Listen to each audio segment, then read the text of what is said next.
instrucciones que nos den de dirección general, sabremos nosotros si regresaríamos o no a la escuela.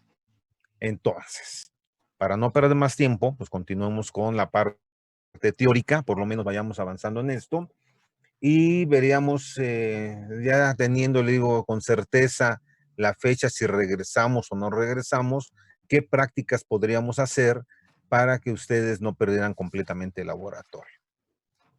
Entonces, continuando con el programa, ya vimos nosotros las estructuras del exterior hacia el interior y nos quedaría pendiente de ver lo que hay en el caldo de las albóndigas, pues estas estructuras llamadas estrategias de supervivencia, que así les denomino yo, porque los microorganismos a lo largo de la evolución han generado alguna estrategia que le permita sobrevivir a condiciones adversas.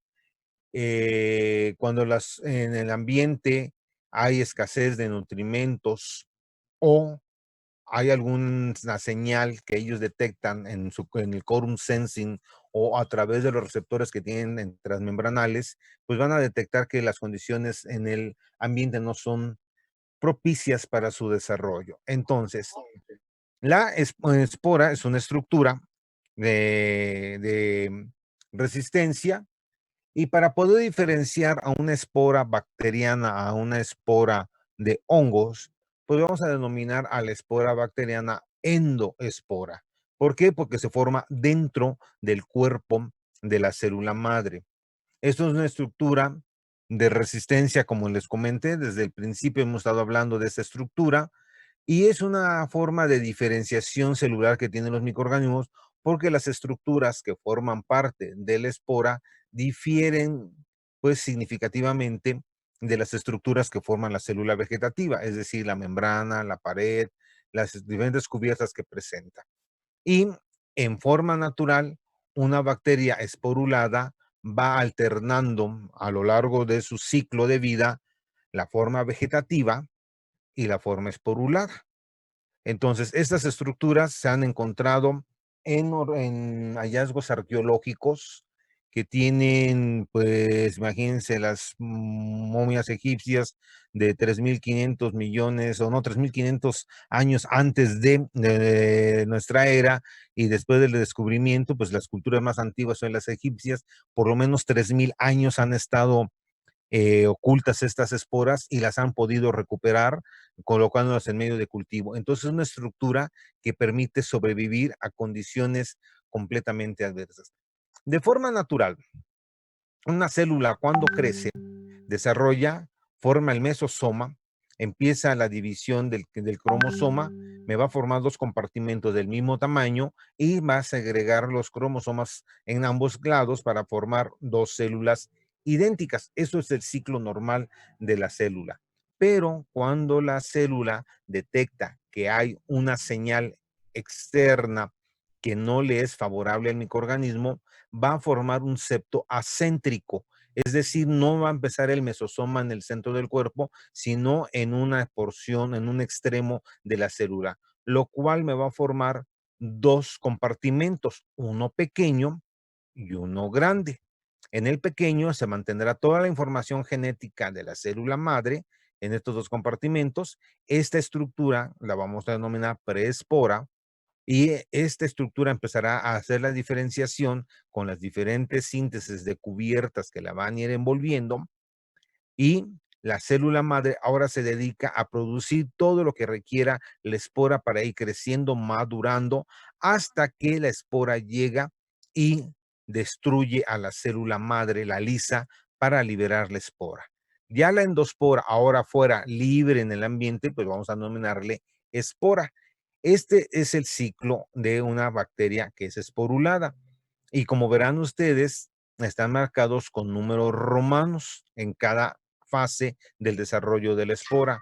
Esto significa que aquí ha transcurrido 1 hora, 2 horas, 3 horas, 4 horas, 5 horas, etcétera. Es lo que nos va indicando cada uno de los numeritos romanos, cuánto tiempo lleva el microorganismo formando esta estructura. Entonces, de forma natural, la célula se divide, generará una célula vegetativa, esta formará una espora, liberará la espora al ambiente la espora permanecerá el tiempo que tenga que estar en el ambiente, días, meses, años, lustros, centurias, lo que ustedes quieran, milenios, y ahí va a estar la espora sin ningún problema, mientras que no encuentre las condiciones propicias para desarrollar. En cuanto encuentre las condiciones, generará una célula vegetativa y volverá a salir y seguirá el ciclo normal de vida. Entonces, ¿qué características tienen las endosporas bacterianas? Siempre se forman dentro de una célula vegetativa, es decir, de la célula madre. Esta va a formar un esporangio, así se le va a llamar, porque va a llevar adentro la espora, y está formada por la célula madre y la endospora. Son resistentes al calor, a las radiaciones, a la desecación, a los agentes químicos. Entonces, a una gran cantidad de sustancias que utilizamos nosotros de forma rutinaria para el control de los microorganismos, esto no le hace nada al organismo esporulado. Entonces, se encuentran por largos periodos en un estado de latencia, a lo cual se le llama criptobiosis, una vida oculta. Es una forma de vida oculta que tienen los microorganismos y lo vamos a encontrar en una gran cantidad de ambientes dentro de la naturaleza. Por supuesto, esta es una forma de adaptación de los microorganismos a lo largo de su evolución. Por ejemplo, imagínense Clostridium, es una bacteria anaerobia estricta. En cuanto se encuentra oxígeno en el ambiente, detecta oxígeno, eso hace que se forme la endospora y ahora esta estructura la protege de la acción del oxígeno debido a que para ellos es altamente tóxico. Entonces, debido a estas características, que es la estructura más resistente que se encuentra en el ambiente, se han utilizado como indicadores de esterilización.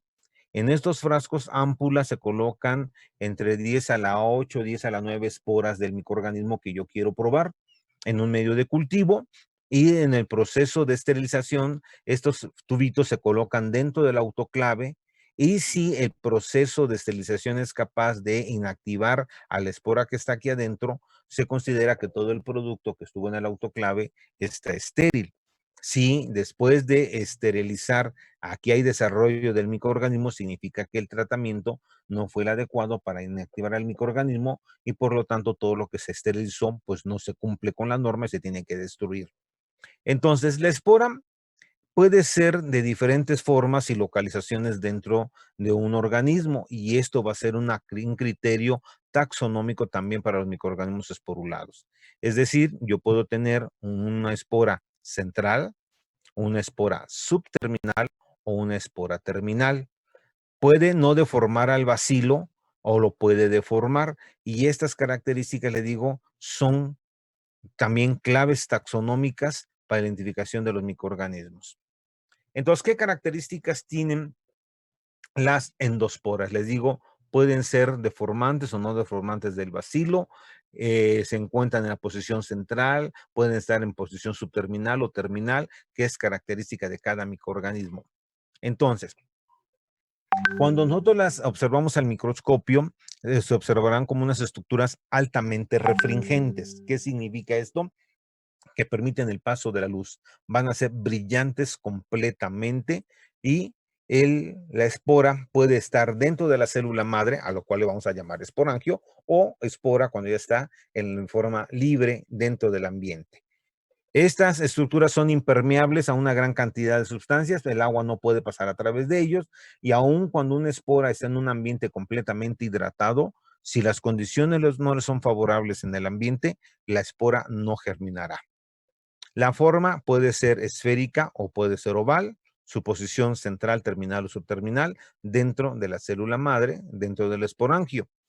Esta puede no deformar a la célula madre, o bien deforma a la célula. Por ejemplo, estas que parecen como cerillitos son Clostridium. Las Clostridia sí deforman al bacilo, mientras que las esporas generadas por el género Bacillus, esas no son deformantes. Entonces, ya con el simple hecho de ver al microorganismo en el microscopio, pues sabemos de qué tipo de microorganismo se está tratando. Y les digo, es un criterio de clasificación taxonómica. Si en el caso, digamos, de un alimento enlatado, ustedes abren y toman una muestra y lo ven al microscopio y observan esto, ni que siquiera hay que tomar el alimento porque esto es Clostridium botulinum y lo cual pues sería un riesgo para la salud del consumidor tomar ese alimento por la presencia de este microorganismo, porque Clostridium botulinum produce la toxina más potente que se conoce hasta ahorita. Un microgramo de la toxina de Clostridium botulinum es capaz de matar a 1 millón de habitantes. Entonces, imagínense la potencia que tiene esta toxina. Entonces, la espora puede ser central, subterminal o terminal, puede no deformar al bacilo o puede deformar al bacilo como es el Clostridium. ¿Cómo la voy a observar? A través de qué microscopía. Yo la puedo utilizar a verla a través de microscopía óptica, en una microscopía de campo oscuro, de contraste de fases. Yo voy a observar a la espora brillante respecto al cuerpo de la bacteria. Por la técnica de Gram, voy a teñir a la célula vegetativa, pero la espora no se tiñe. Para teñir la espora tenemos que utilizar técnicas más drásticas. Y a través de la microscopía electrónica, ya sea de barrido, voy a observar cómo está formando, aquí está Clostridium, cómo se ve que ha deformado el bacilo. Este es Clostridium tetani. Y aquí vemos nosotros en microscopía de transmisión. Entonces, diferentes formas tenemos para poder observar y poner de manifiesto a este tipo de microorganismo. Entonces, los microorganismos esporulados, todos los microorganismos que son esporulados son gram positivos, es una regla general. No se han descrito bacterias gram negativas que sean esporuladas, pero no todos los gram positivos son esporulados. Entonces, ¿cuáles son los géneros que ya ustedes conocen hasta ahorita que vieron en el laboratorio hasta donde llegamos? Bacillus. Eso es un bacilo largo, gram positivo, aerobio y que es formador de endospora. Clostridium es un bacilo largo, gram positivo, pero este es anaerobio estricto. Y tenemos a otros tipos de microorganismos, todos son gram positivos, Sporolactobacillus, bacilo gram positivo microaerofílico. ¿En dónde vamos a encontrar a este microorganismo? Sporolactobacillus, pues vamos a encontrarlo en la leche. Entonces esto viene de contaminación desde la ordeña de la vaca y si el proceso no es eficiente a la hora de la pasteurización, estos microorganismos sobrevivirán o empezarán a desarrollar en la leche y provocarán acidez hasta que la leche se corte, como dirían las amas de casa. Profe, Mándeme. esos bacilos tienen que estar, bueno, están relacionados con, por ejemplo, los que tiene el Yakult, porque ya ve que esos tienen pues bacterias y yo leí Sí, algo de lactobacillus. pero esos lactobacillus no son esporulados. Esa lactobacillus durbraki, lactobacillus acidophilus, todos esos no son esporulados. Estos microorganismos que yo estoy hablando de Sporolactobacillus son un problema dentro de la industria de alimentos, porque si tu tratamiento térmico al cual sometes el alimento para la conservación, como puede ser la pasteurización o un tratamiento térmico que tú estás utilizando moderado para la conservación del producto, pues no va a ser suficiente para inactivar al microorganismo porque está esporulado. Y entonces son organismos que se consideran alteradores dentro de la industria de alimentos. Tú vas a tener tu leche y de repente pues abres la leche y en vez de que salga fluida te sale ahí como un cuajo, ya se coaguló la leche por la acidez que las amas de casa dicen ya se cortó la leche. Entonces te van a salir chongos zamoranos en vez de que te salga una leche fluida. Este es el problema que tienen estos microorganismos porque son contaminantes dentro de la industria de lácteos. ¿Sí quedó claro? Sí. Bueno, tenemos esporosarcina. Esto es un coco, gram positivo y es aerobio. Desulfutomaculum. Este es un bacilo gram positivo, pero es una bacteria que tiene su pared deficiente. Es decir, a través del murámico que entrecruza con la D-alanina, con el cuarto aminoácido, hay poco entrecruzamiento. Por lo tanto, a la hora de teñirlo con la técnica de Gram, parece ser gram negativo y es anaerobio. Pero es una bacteria gram positiva por la composición de su pared celular, pero es una pared defectuosa. Por eso se tiñe como si fuera gram negativo. Tenemos otro microorganismo que se llama Y aquí en la raíz lleva el pecado, termo, va a crecer en ambientes de temperaturas elevadas, termoactinomices. Esto es un actinomiceto gran positivo y es aerobio. ¿Por qué se forma la espora dentro de una célula? Miren, aquí hay dos teorías que hablan acerca de la formación de la espora. Una dice que hay una serie de procesos acumulativos a través del microorganismo, va desarrollando, va consumiendo productos, sustratos que hay en el ambiente, empieza a agotarse los sustratos y empiezan a aparecer productos del metabolismo que son tóxicos para la célula. Otro dice que está asociada a que ciertos genes se tienen que encender cuando detectan algo en el ambiente. Entonces, la combinación de las dos técnicas, la del gatillo disparador que se le llama, a la de que los genes están apagados y se encienden para que se puedan sintetizar la espora, pues tiene que recibir una señal del exterior y esta señal principalmente se da cuando hay un estrés metabólico. Entonces, esta teoría pues, se combinan las dos y es lo que nos dicen por qué se produce la espora. Una de procesos acumulativos y otra del gatillo disparador, así sería la traducción al español, y generan la endospora. Se tienen que expresar aproximadamente 200 genes para producir una espora. Entonces, imagínense ustedes todo lo que se conlleva expresar 200 genes en una célula. Vamos a ver cuál es la diferencia que vamos a encontrar entre una célula vegetativa y su endospora. El contenido de agua, pues sabemos que todas las células tienen 80% o más en su composición celular y una endospora tiene entre el 10 al 20%. Es decir, es una estructura muy deshidratada, lo cual le va a permitir sobrevivir en condiciones que no le son favorables. Proteínas. Una composición de proteína es aproximadamente el 50-55% en una célula vegetativa.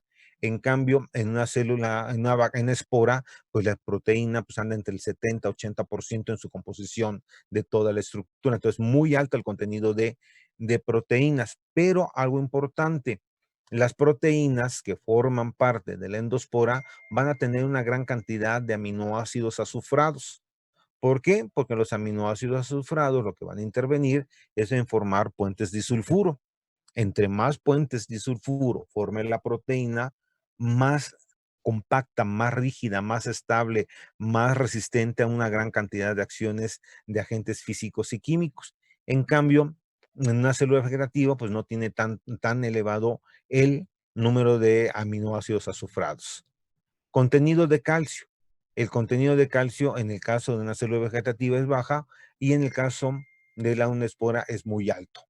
Pero este calcio no está libre en la célula, en la espora, sino está asociada o formando un quelato con el ácido dipicolínico. El ácido dipicolínico no está presente en la célula vegetativa, pero sí está presente en la endospora. Este ácido dipicolínico forma un quelato con el calcio, formando lo que se conoce como dipicolinato de calcio. Tiene otras proteínas pequeñas solubles en ácido llamadas SASPS. Está en el lenguaje de los bárbaros del norte. Soluble ácido small proteins. Entonces, tenemos pequeñas proteínas solubles en ácido que no están presentes en la célula vegetativa y en cambio en la célula, en la endospora, sí está presente. La función de esta proteína soluble en ácido es proteger el ácido, al DNA, a los ácidos nucleicos. El pH dentro del citoplasma siempre va a estar cercano a la neutralidad, porque si nosotros acidificamos el interior de la célula, desde que les expliqué el movimiento de los protones, si nosotros acidificamos el interior de la célula, esto desnaturalizaría macromoléculas como los ácidos nucleicos y proteínas. Entonces, el pH siempre va a estar cercano a la neutralidad. Pero en cambio, en una endospora desciende hasta 1.5 unidades de logarítmico. Es decir, está bastante ácido el interior de la célula. Por eso es importante que estas proteínas pequeñas solubles en ácido estén presentes para proteger el material genético de la célula de la espora. Presencia de polibeta hidroxibutirato. ¿Qué archirrecontrajícamas es esto? Bueno, vamos a verlo más adelante. Esto es una inclusión, es un material de reserva que tiene el microorganismo. Es decir, es así como Cuando las hormiguitas o algunos animales van a hibernar, empiezan a acumular alimento para soportar el invierno.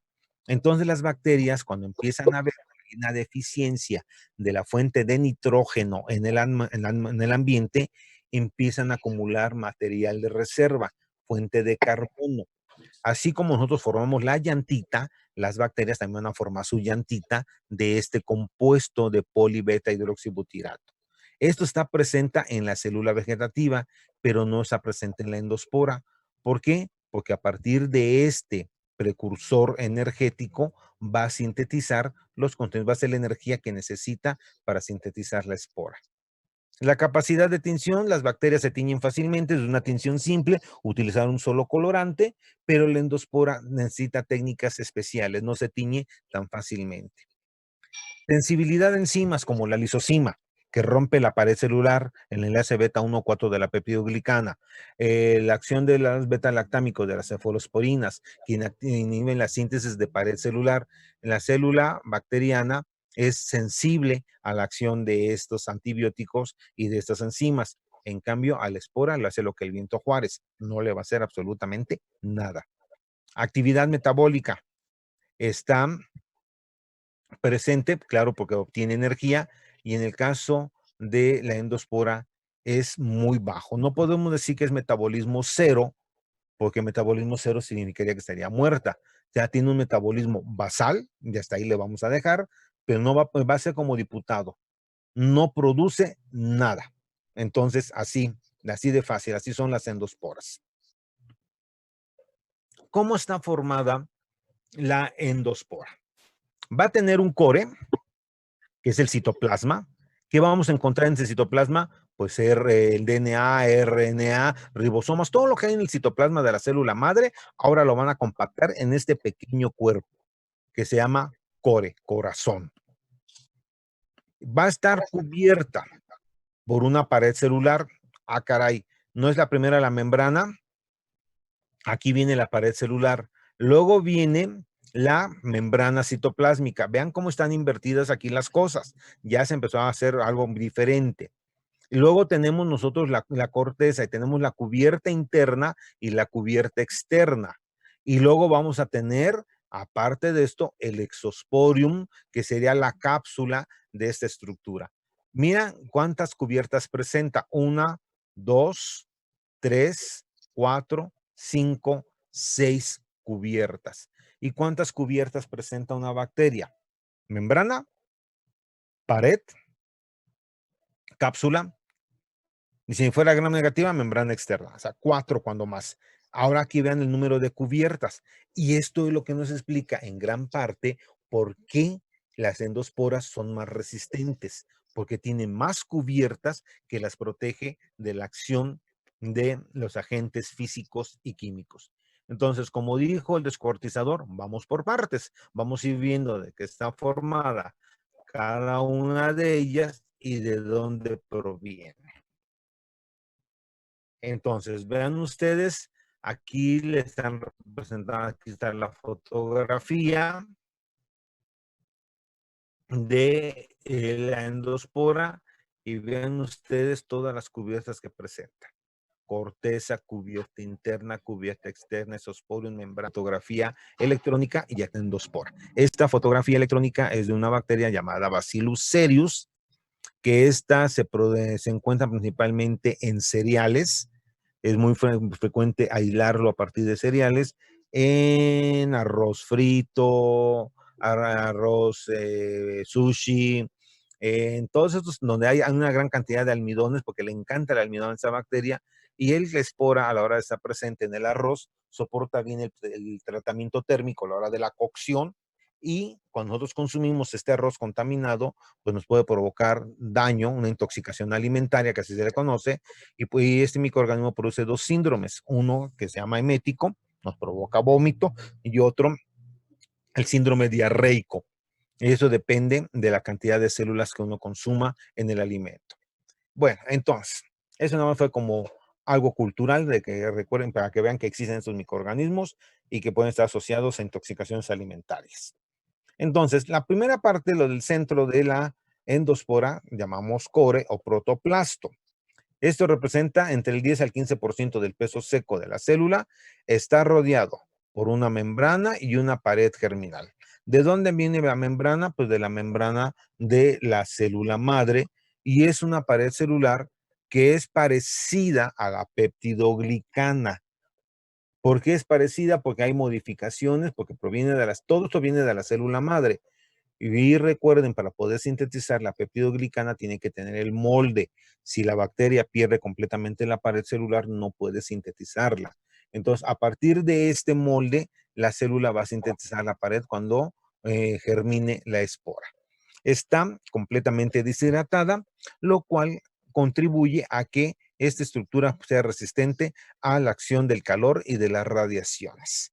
Entonces, el protoplasto o el core, vamos a encontrar esta molécula importante que es el ácido dipicolínico. El ácido dipicolínico va a representar hasta el 10% del peso seco de la endospora, pero no está solo el ácido dipicolínico, sino está quelatando al calcio, formando el dipicolinato de calcio. Este componente es exclusivo de la endospora. Abusadillos desde chiquillos, porque es lo que le va a marcar la diferencia. Cuando les pongan la diferencia entre una célula bacteriana y una endospora, pues ustedes van a tener que decir pues, que tiene ácido dipicolínico y cosa que no tiene la célula vegetativa. Ya le estoy diciendo las preguntas del examen para que vean cómo los apapacho. Entonces, vamos a marcar la diferencia. Esto solo se encuentra en la endospora y no está presente en la célula vegetativa. ¿Cuál es la importancia de este ácido dipicolínico? Esto va a hacer que la célula pierda agua, o sea, vamos a mantener una estructura completamente deshidratada y le va a dar estabilidad al DNA, porque si nosotros deshidratamos mucho una estructura, el DNA se tendería a irse fragmentando. Si el DNA no está íntegro, está hecho cachitos, pues esto no se puede transcribir, no se puede replicar y entonces pues este microorganismo tendería a morir. Entonces este componente le va a dar estabilidad al DNA para que no se fragmente y permanezca íntegro durante toda la etapa de el microorganismo esté presente en forma esporulada. Encontramos unas proteínas importantes llamadas SASP, pequeñas proteínas solubles en ácido, lo cual le va a permitir, uno, proteger al DNA, protege al DNA, le va a formar un complejo entre DNA, lo va a envolver como si fuera una chaperona, envolviendo al DNA. Recuerden que el DNA bacteriano no tiene histonas, pero esta proteína se asocia con el DNA para evitar que se desnaturalice.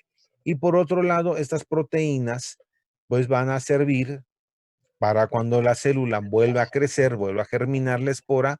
A partir de esta proteína se hidrolizará, se liberarán aminoácidos y empezarán de nuevo la síntesis de proteínas.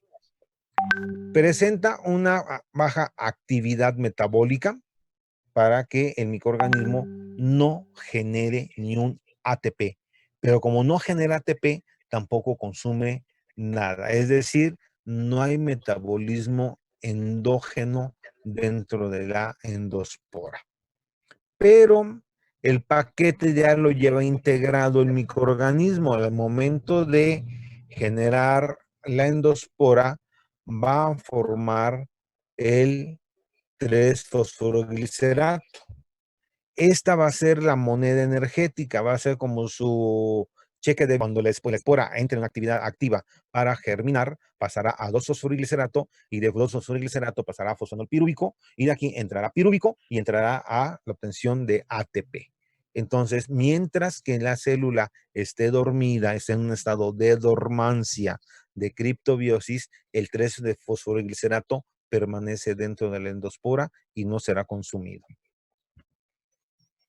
Viene la siguiente estructura, la pared celular.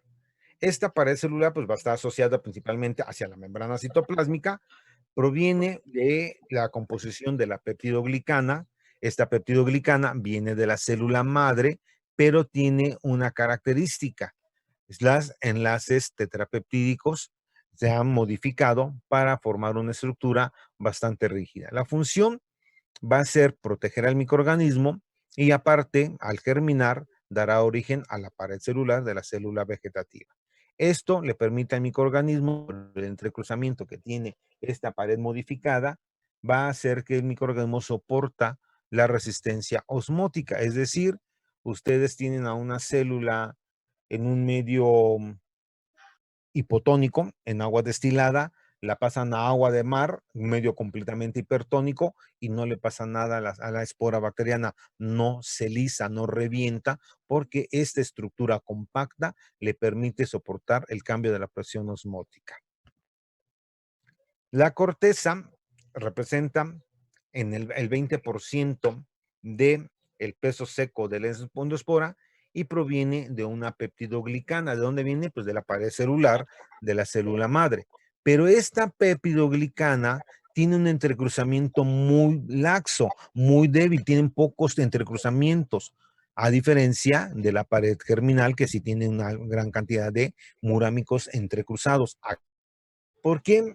Porque esta estructura, cuando la espora se está formando, se va a contraer, se colapsa y lo que hace es expulsar el agua para deshidratar a la estructura.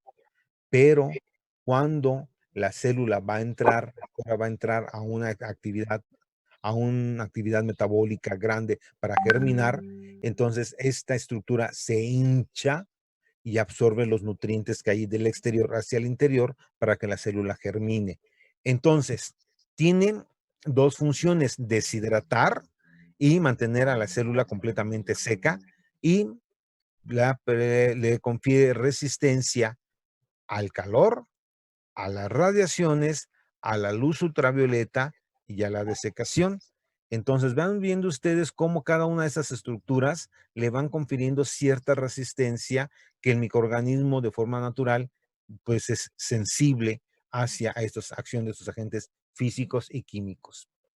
La siguiente estructura es la cubierta. Representa entre 30 al 60% del peso seco de la espora y hay, dependiendo del género, la diversidad y la apariencia que presentan ellos.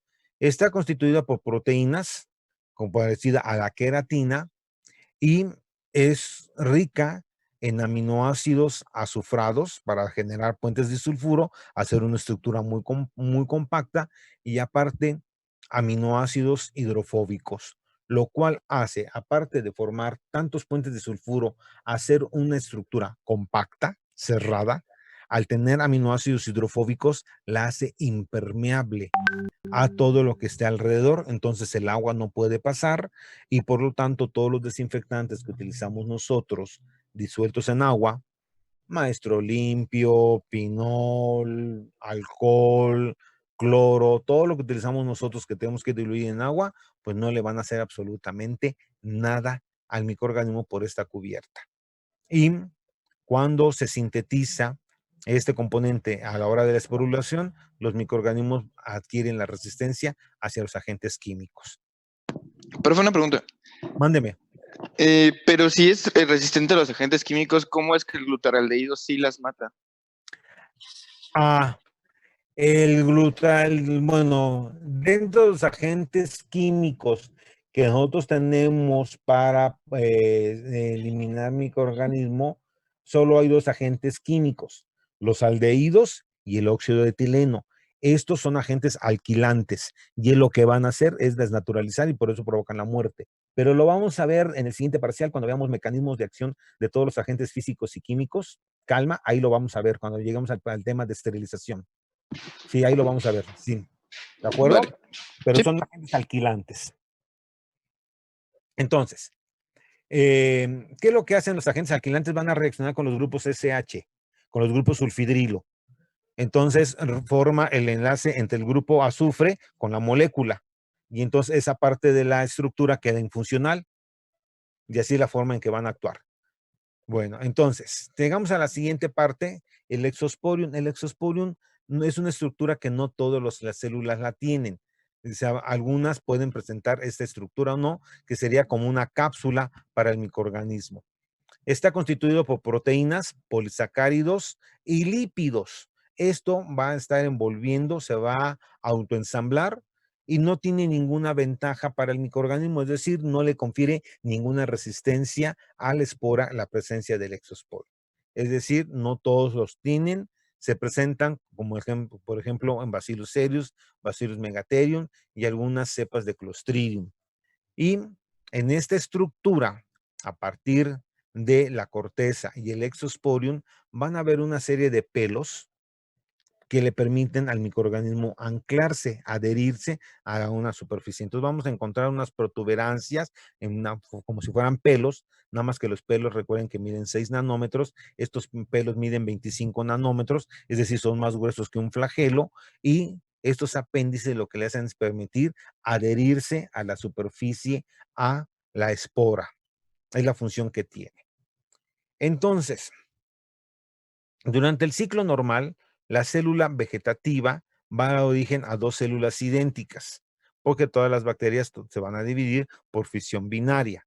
Pero cuando la espora, la célula empieza el proceso de esporulación, en vez de formarse la división en el centro, se va a dividir en un extremo, va a formar un pequeño compartimento pequeño, a lo cual se le llama preespora, y empieza a sintetizar las cubiertas hasta que al final la espora induce que la célula madre se lise y libere a la espora al ambiente y permanezca el tiempo que tenga que estar en el ambiente. Entonces, el proceso por el cual se genera la espora se le llama esporulación y se va a generar cuando las condiciones en el ambiente, en la naturaleza, no le van a ser favorables al microorganismo. Les decía, el microorganismo entra en un estrés metabólico por la deficiencia que hay de nutrientes.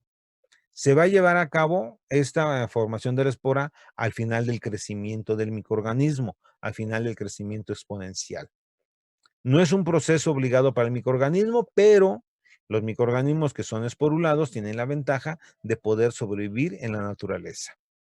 Entonces, hay una serie de cambios a través de la expresión de genes, cambios a través de rutas metabólicas y la formación de estructuras de componentes que provienen de la pared celular y de la membrana que van a dar origen a todas las cubiertas que van a ir sintetizando hasta formar lo que se llama endospora. Esta espora tarda aproximadamente en formarse entre 5 horas y media a 8 horas, horas después de que el microorganismo ha empezado la esporulación.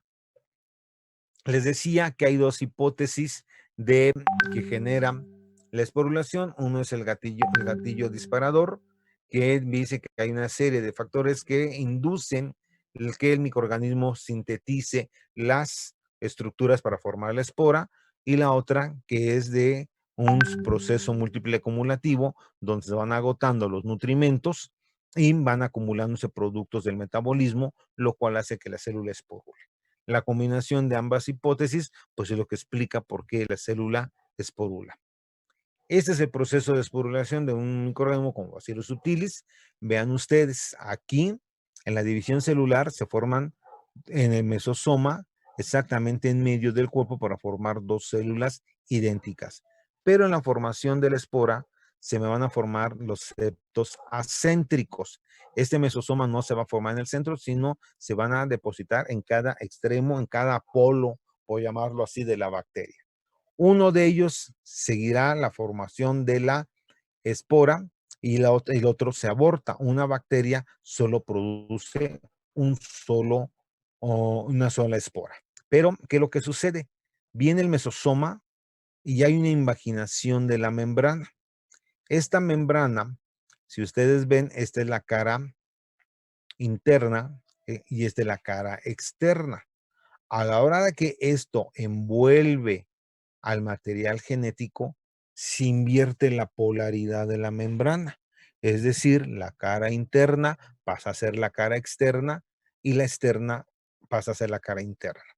Entonces, si la función es pasar los nutrientes de un lado al otro, al invertir la polaridad, en vez de meter agua, meter nutrientes, expulsa y empieza a deshidratar la estructura.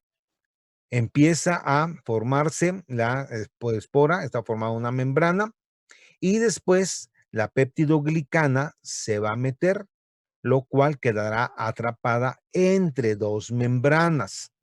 La peptidoglicana se deposita entre estas dos membranas para ir formando la estructura.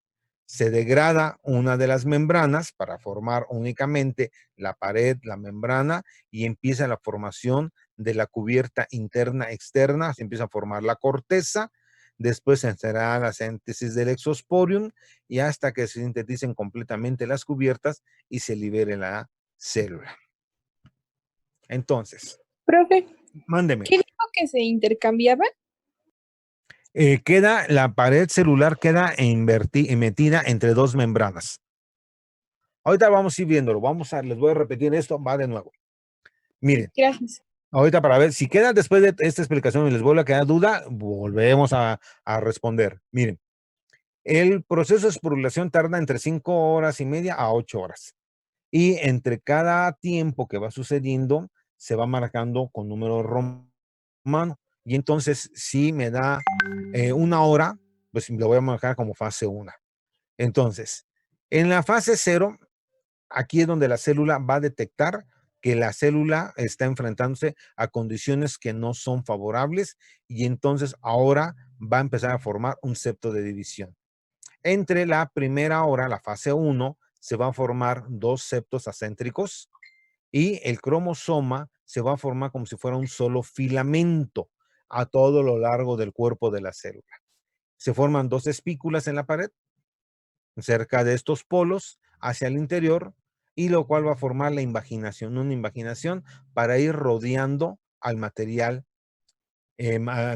genético. En este momento se van a liberar antibióticos al medio. ¿Por qué se liberan antibióticos al medio? Porque el microorganismo, como está en un estado de diferenciación, va a ser sensible a que pueda ser degradado por otros organismos en el ambiente. Entonces la bacteria se tiene que proteger y asegurar que se forme la espora. El microorganismo libera el antibiótico para matar a todos los que están alrededor de ellos y que no haya competencia. Se liberan enzimas, proteasas, amilasas, todas las enzimas para poder degradar lo que hay alrededor y poder sintetizar los constituyentes de la endospora. Y empieza la renovación de las proteínas a través de unas enzimas, son proteasas, que van a degradar todas las proteínas que hay en el interior. Y empiezan a liberar aminoácidos para empezar a sintetizar las nuevas proteínas, pero las proteínas que ahora forman parte de la endospora. En la segunda hora se ha formado el septo, pero este es acéntrico completamente y me ha formado un espacio más pequeño, un compartimento pequeño y uno grande. El compartimento pequeño dará origen a la espora y el compartimento grande será parte del esporangio. Entonces, está la invaginación de la membrana citoplásmica y empieza a depositarse la peptidoglicana en medio de 2 membranas. Cada nucleoide va a ser depositado en ambos compartimentos. Toda la información genética de la célula madre se deposita en el compartimento pequeño y también queda una copia en la célula madre. Entonces, el compartimento pequeño va a dar origen a la prespora, lleva una copia idéntica de la célula madre. Continúa la síntesis de antibióticos y empieza a liberar enzimas para degradar lo que hay en el exterior. Serinproteasas, metaloproteasas, también va a liberar enzimas nucleasas que van a degradar ácidos nucleicos y empieza también la producción de alfa-amilasas, etcétera. Una gran cantidad de enzimas para degradar todo lo que hay en el exterior. Hacia la tercera hora, prácticamente la prespora se ha independizado de la célula madre, pero primero tiene que haber la degradación de la peptidoglicana, que forma parte del septo, la cual se ha depositado entre 2 membranas. Esta peptidoglicana está rodeada por 2 membranas de polaridad invertida. Eso no hay que tomar en cuenta que la polaridad está invertida, es opuesta a la polaridad normal que tiene la membrana. Y empieza la renovación de proteínas, es decir, la degradación de las proteínas de la célula madre para formar proteínas de la espora. Entre la fase cuarta, es decir, hacia la cuarta hora, ya prácticamente se ha formado la corteza. ¿Y de dónde viene esta corteza? Está entre 2 membranas, pero es una peptidoglicana que todavía no está madura. Se depositan parte de la pared celular de la célula madre para que tengan el molde para cuando la espora vaya a germinar. Sigue creciendo la espora y ahora adquiere un aspecto refráctil, es decir, permite el paso de la luz. Se sintetiza el ácido dipicolínico y empieza la acumulación del calcio. En el caso de que la bacteria tenga corteza, el exosporium, en este momento se sintetizará el exosporium. Entre la cuarta hora, la quinta hora y media, los materiales se han sintetizado entre la fase 2 y 3. Ahora estos ya están formando parte de la célula madre y empiezan a depositarse por afuera de la forma de la prespora, lo que va a dar origen a la membrana exporal. Por eso la membrana queda hacia el exterior y no hacia el interior de la célula, de la espora, como es normalmente una célula vegetativa. Al final se adquiere la resistencia hacia alcoholes, por ejemplo el octanol, se sigue acumulando el ácido dipicolínico y este ácido dipicolínico va a formar el dipicolinato de calcio para formar que la estructura se deshidrate. Entre la quinta hora y media y la séptima viene la maduración de la espora, la corteza es madurada, empieza a degradar la peptidoglicana de la célula madre para hacer una estructura muy laxa y que tenga pocos entrecruzamientos. Se maduran todas las cubiertas, el citoplasma de la espora ahora es homogéneo y denso de electrones y ahora lo podemos observar a la espora completamente refringente. Esta hace que la espora ahora sea resistente al calor, al cloroformo, a la radiación ultravioleta y a la acción de la lisozima.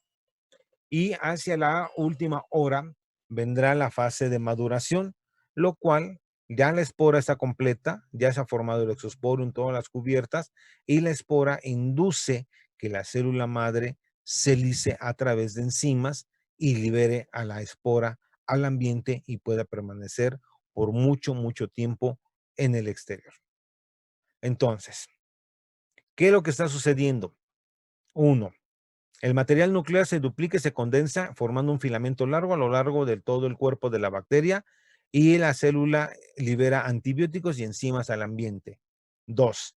Se forma el septo que va a dar origen a la espora, pero esto no está en el centro de la célula, está desplazado hacia un extremo y separa el material genético para formar la prespora.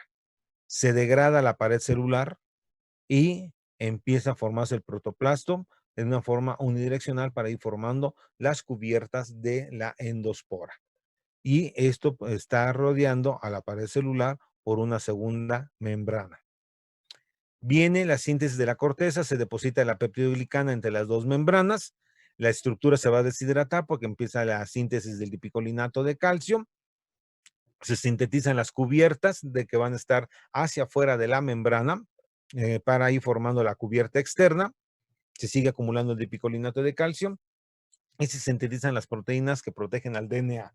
Ahora la espora es resistente a la acción de agentes químicos, las estructuras maduran y se libera la espora al ambiente. Y ahora ya la espora permanecerá en la naturaleza hasta que encuentre las condiciones propicias para volver a desarrollar. ¿Hasta aquí alguna duda? ¿Tienen alguna duda, jóvenes? No, profe. No. Bueno, entonces, ¿qué es lo que sucede en este momento con los microorganismos? Pues durante el proceso de esporulación se van a producir muchas sustancias que para nosotros llegan a ser tóxicas. Por ejemplo, se producen las toxinas de Clostridium botulinum, produce botulismo, tétanos, pero también se producen la toxina de Bacillus thuringiensis, un cristal paraesporal. Este cristal paraesporal no se sabe cuál es la función dentro de la célula, pero se ha observado que se sintetiza durante el proceso de esporulación. También se sintetizan pequeños antibióticos como la edina, la bacitracina y la polimixina. Todo esto se liberan al ambiente para matar a los microorganismos que hay a su alrededor. Entonces, en los cristales paraesporales se sintetizan en todos los microorganismos que producen esporas. La función no se sabe cuál es la función que tienen estos cristales paraesporales, pero se sintetizan en la fase 4 de la esporulación. Entonces aquí vemos la espora y aquí vemos nosotros el cristal paraesporal. Vean el tamaño del cristal paraesporal tomando en cuenta el tamaño de la endospora.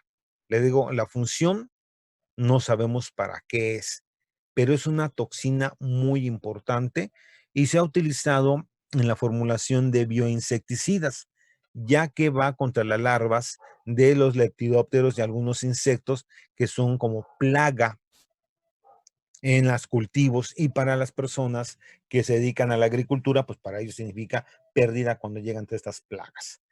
Se utiliza como un control biológico, es biodegradable y para nosotros no nos provoca ningún daño.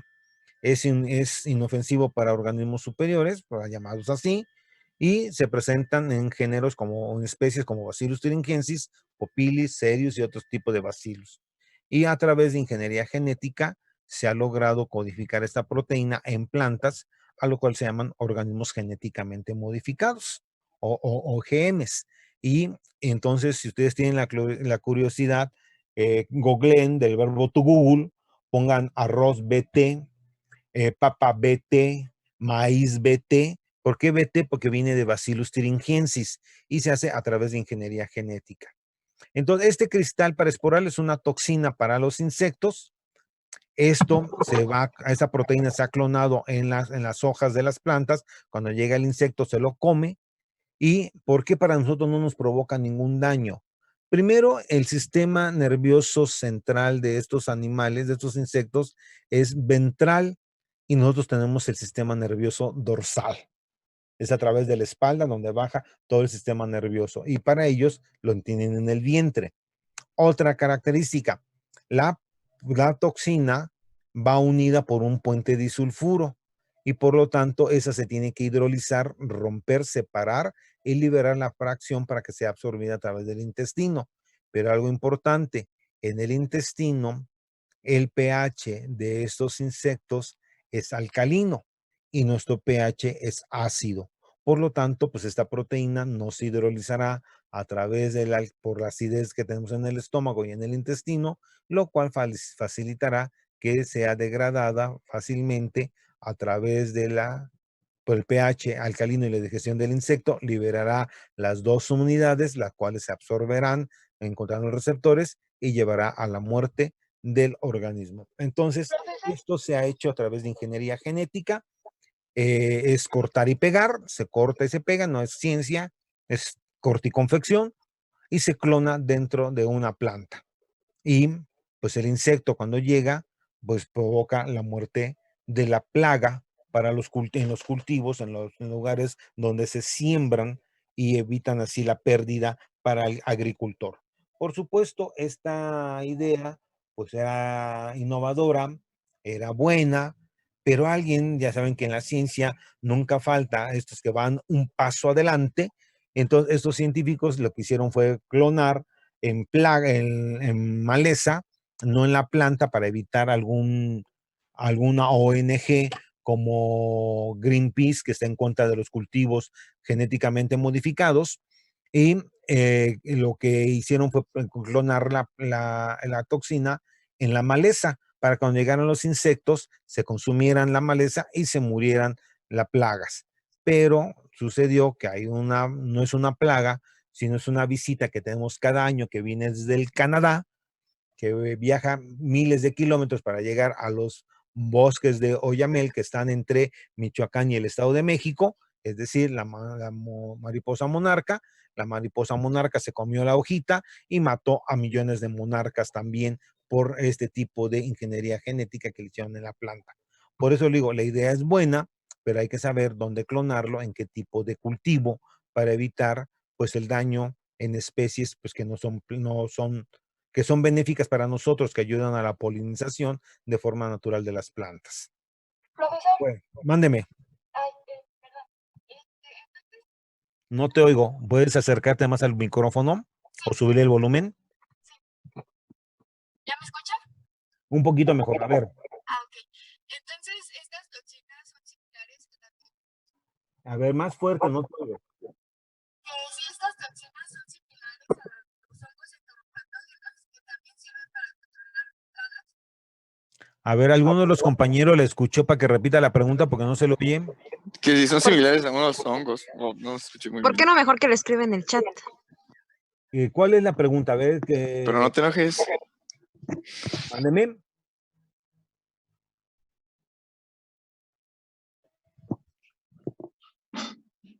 A ver, ¿cuál fue la pregunta? ¿Dónde está el chat? No veo el chat. Aquí yo. Ahorita ya la ves que Donde en está el como chat. un... Ajá. Veo silenciar video, seguridad, participantes, nueva, pausa, anotar. ¿A dónde dice anotar? No, abajo. Abajo a ver si aparece como un mensajito, un icono de mensaje. No, déjeme, voy a aplicar aquí que dice más. Nube, inhabilitar, ocultar, no.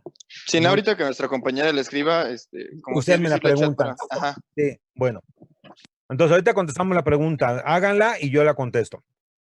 Entonces, la espora ya se ha formado, ha liberado sustancias que son tóxicas al ambiente, antibióticos, toxinas, todo lo que tenga que liberar con el fin de protegerse y asegurar que la espora que está generando la célula, pues llegue al éxito y permanezca en la naturaleza. La función, ya sabemos que la célula madre se va a morir, pero al morir se deja la espora y con esto perpetúa la especie en la naturaleza, que al final sería la función que tiene la espora.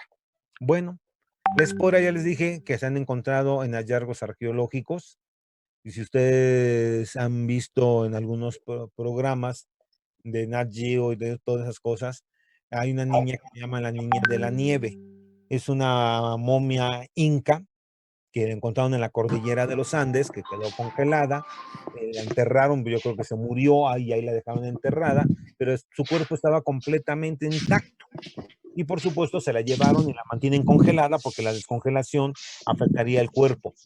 Y observaron que en el cabello pues, había una gran cantidad de liendres y de parásitos, piojos y demás que llevaban los pobres pobladores por la poca higiene que tenían en aquel tiempo. Y a la hora que hicieron el estudio de tomografías y una endoscopía, encontraron que en el estómago y en el intestino había todavía restos de alimentos. Tomaron una muestra para ver qué alimentos eran y vieron que principalmente la dieta de estas personas eran herbívoros más que ser carnívoros. Su dieta era a base de hierbitas, pero encontraron microorganismos, encontraron organismos que eran esporulados. Por supuesto, lo que hicieron fue, la curiosidad científica fue tomar la espora, la indujeron para que germinara y después de miles de años volvió a tener vida la espora. Entonces, lo que quiero decirles con esto que es una estructura que soporta periodos prolongados de inanición de condiciones adversas y es la estructura más resistente que se conoce hasta nuestros días. Entonces, la espora, cuando encuentra las condiciones adecuadas, puede revertir el proceso y ahora el proceso inverso de esporulación se llama germinación. Esto tarda aproximadamente 90 minutos en que la célula se active y vuelva a generar una célula nueva y está dividida en 3 eventos. Una, la activación, que es un proceso reversible, la germinación, que es un proceso irreversible, al igual que el crecimiento. Entonces, aquí vemos nosotros la espora, vemos la célula, la formación de la espora, cómo la espora va a empezar a germinar y nacerá la célula vegetativa. Es decir, vamos a ver hasta el parto ahora de una bacteria. Entonces, Profe, mándeme. ya mandó la pregunta. A ver, ¿cuál es la Dijo, pregunta? ¿esas toxinas entonces son similares a la de los hongos entomopatógenos que sirven para el control de plaga y también tienen una acción de invasión similar en los insectos o es distinta? Es distinta. Empezando que los hongos, pues son organismos eucarióticos. Por lo regular, las toxinas que producen los hongos son pequeños péptidos cíclicos de 7, 8 átomos de carbono y para algunas de estas sustancias para nosotros también son altamente tóxicas, a diferencia de la de las bacterias que tienen más selectividad hacia los insectos. ¿Sí? ¿Alguna duda? Jóvenes, hablen. No. Bueno, entonces continuamos. Entonces tenemos la activación de la espora. Este proceso es reversible. Si yo no logro activar la espora volverá a su estado normal. Esto va a desencadenar una serie de eventos acumulativos para que la espora vuelva a germinar. ¿Cómo lo puedo hacer yo? A través de un agente físico. Desde un calentón, como hicieron ustedes con anaerobios, calentaron la muestra en materia fecal y para activar la espora y germinar en la materia fecal. O a través de un agente químico que va a desencadenar esto, que es un agente germinante, como puede ser la presencia de un aminoácido esencial, la presencia de azúcares o la combinación con el calor. Entonces, ¿qué es lo que va a suceder en ese momento? Las cubiertas que presenta la espora se van a relajar, lo cual va a permitir que todo lo que está en el exterior de donde está la espora pueda estar en contacto con la estructura. Por lo tanto, empiezan a pasar nutrientes al interior. Entonces, estas van a empezar a obtener del ambiente las condiciones nutrimentales adecuadas para que empiecen a sintetizar sus constructuras. El cobre se va a hidratar, se hincha, lo cual permite que el paso de sustancias al interior pierde la refringencia, es decir, ya no la vamos a ver brillante. Se liberan parte de las cubiertas y de la corteza y se va a liberar el dipicolinato de calcio. Como ya no hay el agente deshidratante, el agente desecante que hay en la espora, ya no va a haber dipicolinato de calcio, entonces se vuelve permeable la estructura hacia el agua. Se degradan las proteínas pequeñas solubles en ácido para empezar a sintetizar las nuevas proteínas que requiere la célula para poder crecer. Se pierde la resistencia ante los agentes físicos y químicos y empieza el metabolismo endógeno, es decir, empiezan a utilizar el 3-fosforglicerato para formar 2-fosforglicerato y luego fosfonol pirúvico para empezar a sintetizar sus ATPs. Se hincha el protoplasto, capta el agua y los nutrientes que hay en el ambiente, empieza la actividad metabólica exógena, es decir, empieza el transporte de nutrientes del exterior al interior y se empiezan a sintetizar todos los constituyentes nuevos para formar la estructura celulares. La célula se activa y emerge a partir, rompiendo pues, las cubiertas que forman parte de la espora y se libera la célula para que empiece otra vez a multiplicarse de forma activa. Y aquí tenemos dos fotografías que yo les digo que son de parto. En la fotografía de abajo vemos una fotografía de transmisión, cómo se está rompiendo y la bacteria está saliendo a través de esto, como si sería el canal de parto y se está liberando al ambiente. Y en la fotografía de arriba, que tenemos una fotografía de barrido, vemos nosotros cómo la cubierta de la parte que queda de la espora, vemos el flagelo del microorganismo, vemos sus pelos, ya nace con todos los constituyentes celulares que tenía la célula madre de forma original. Entonces, la importancia que tiene la endospora, pues debido a su gran capacidad de resistir temperaturas elevadas, pues lo utilizamos como un indicador en los métodos de esterilización. A partir de esta endospora, pues sabemos que se producen las toxinas más potentes que se conocen actualmente. Bacillus anthracis, causante del anthrax, Clostridium botulinum, causante del botulismo, Clostridium tetani del tétanos, etcétera. Son las toxinas más potentes producidas, las toxinas de gram positivos y microorganismos esporulados son las toxinas más potentes y que se han diseñado en armas biológicas para matar a las personas. Entonces, ¿qué importancia tiene la endospora? Pues como vimos, al producir la endospora se sintetizan una gran cantidad de enzimas que se liberan al ambiente. Estas enzimas pues tienen un papel muy importante dentro de procesos industriales, ya que podemos obtener proteasas, lipasas, amilasas que se utilizan para elaboración de detergentes biodegradables y demás. Existen especies que van a alterar alimentos y sus productos, como les decía hace rato, como una contaminación dentro de la industria, y también lo podemos utilizar para el control biológico dentro de cultivos, para utilizarlo como insecticidas que son amigables con el ambiente y controlan las plagas en los cultivos. Entonces, como ven, pues las estructuras yo siempre les busco más un papel positivo que un papel negativo para que nos pueden servir en una aplicación biotecnológica, aparte pues del daño que nos puedan ocasionar. Hay otras estructuras de diferenciación celular que también se consideran de resistencia, no tan resistentes como la endospora bacteriana, pero estas estructuras son más resistentes que la célula vegetativa. Tenemos exoesporas que forman actinomicetos, algunas bacterias gemantes, quistes de bacterias y heteroquistes. Y entonces aquí vamos a ver los actinomicetos, ya los conocen ustedes, los aislaron del suelo, son bacterias gram positivas, filamentosas y algunas son ácido alcohol resistentes. Tienen una pared conformada de peptidoglicana por ser bacteria y por sus características morfológicas, por mucho tiempo los confundieron con hongos y se sigue estudiando en la parte de micología médica por enfermedades que forman estos actinomicetos llamados micetomas.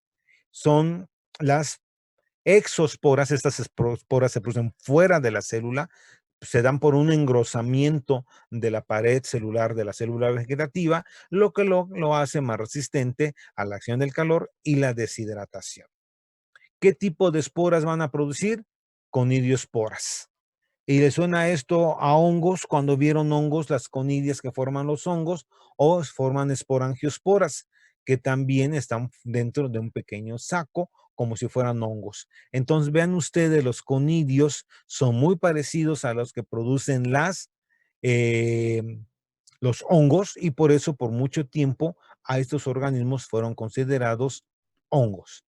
Entonces, durante su crecimiento, recuerden que la espora del actinomiceto generaba un micelio vegetativo lo que la función era nutrir a la colonia, y la parte aérea tiene las esporas, que son las estructuras de reproducción en el caso de los actinomicetos. Por eso ustedes podían ver el color del anverso y reverso, que eran completamente diferentes para la producción de estas estructuras. Y aquí vemos las colonias de los actinomicetos, que eran colonias secas, duras, hundidas en el agar. El micelio lo vemos nosotros microsifonado, y vemos estas estructuras, estos conidios, como si fueran las estructuras de los hongos. Es un engrosamiento de la pared celular a lo que da a la estructura llamada conidias, al igual que en el caso de los hongos. Es una exoespora. Tenemos otras estructuras llamadas bacterias gemantes, que lo que hacen es, vean ustedes, aquí vemos la prosteca que habíamos revisado cuando vimos los flagelos. Vemos la prosteca unido a la célula y me va a generar una estructura de reproducción separada de la célula vegetativa, que es una estructura por afuera del cuerpo de la bacteria, y por eso se llaman exosporas. Tienen una pared gruesa que está rodeando a la estructura, y esta estructura es resistente a la acción de agentes físicos y químicos más que la célula vegetativa. Tenemos quistes bacterianos. Hace rato les hablaba del polibeta hidroxibutirato. Aquí vemos estos como huevitos. Este es el material de reserva. Está formado por un engrosamiento también de la pared celular, formada por proteínas que están formando la entina dentro y la exina afuera. Vemos la membrana y las cubiertas que van a dar el material de reserva, y estas estructuras, al tener una estructura más gruesa, una pared mucho más gruesa, formadas por proteínas y formadas en la cubierta por polisacáridos, esto hace que sean resistentes a la acción de agentes físicos y químicos más que la célula vegetativa. Pero otra vez, no son tan resistentes como la endospora bacteriana. Tenemos los quistes. Estos quistes que forman las células también se van a dar por un engrosamiento de la pared celular. Tienen material endógeno, son resistentes a la acción del calor y de la desecación más que la célula vegetativa. Y en el caso de bacterias fotosintéticas, como son las cianobacterias, vamos a encontrar los heteroquistes y los aquinetos. Un heteroquiste son células que la función va a ser fijar nitrógeno. Son células de reposo donde van a estar formando fijación de nitrógeno con engrosamiento de la pared celular para hacer impermeable al oxígeno y favorecer la fijación del nitrógeno. En cambio, los aquinetos van a estar hacia la parte terminal. Son células de reposo para acumular materiales. Son células que van a permitir permanecer en la naturaleza y cuando las condiciones son favorables germinarán y volverán a formar una colonia de cianobacterias. Entonces, en el caso de los heteroquistes, son células de término, son células especializadas para fijación del nitrógeno, están conectadas con la demás colonia a través de microplasmodesmos, lo cual le permite el nitrógeno fijado pasarlo a la demás de la colonia.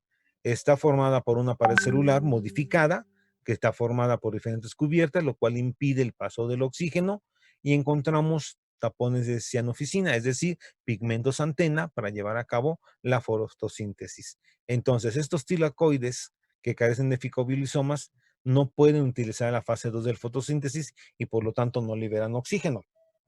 Y se dice que la fotosíntesis es anoxigénica.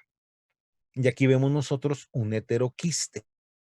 Vean cómo es el tamaño de anavena. Son células circulares y vean la formación del heteroquiste con material de reserva en el interior.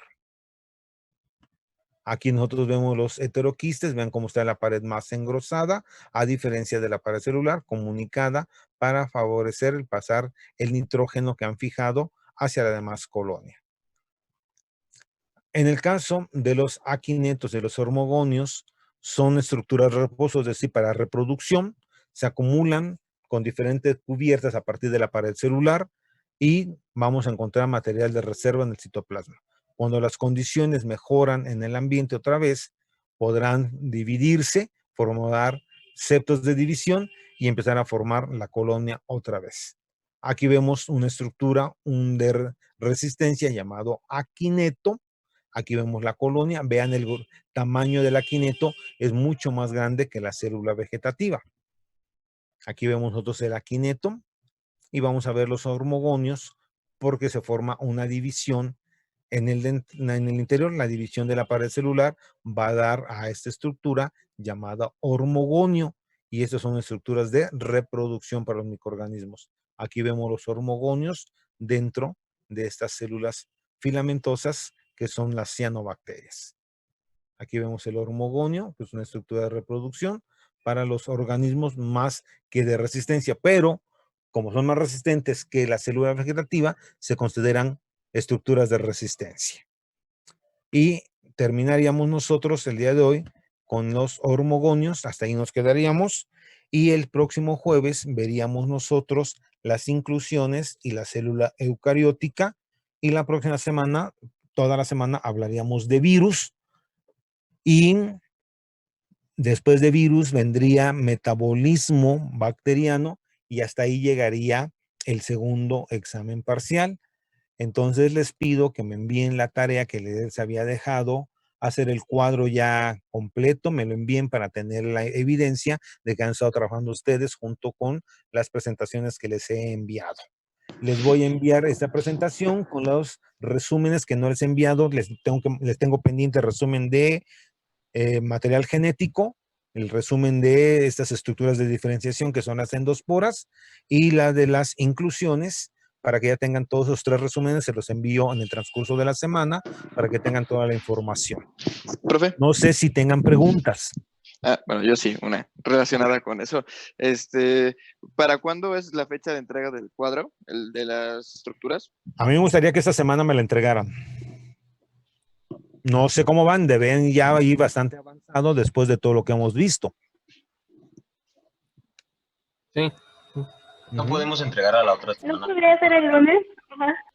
Está bien, ya saben que yo los apapacho el lunes. Gracias, profe. A ver, queridos compañeros, ¿qué vamos a hacer?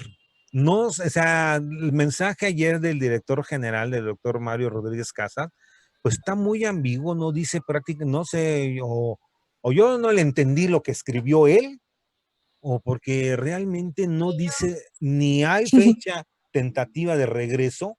Eso de que el semáforo se ponga verde, pues no sé cuándo será. Exacto. No sé qué es lo que trató de decir, que vamos a terminar todo en línea, o qué interpretación le dan ustedes. Aparte hizo como una sección de que las prácticas y decía algo de que 2 semanas para hacerlas aparte. Yo tampoco lo entendí. Pues yo vi que decía que según los profes tenían como que ver la manera de que las prácticas, o sea,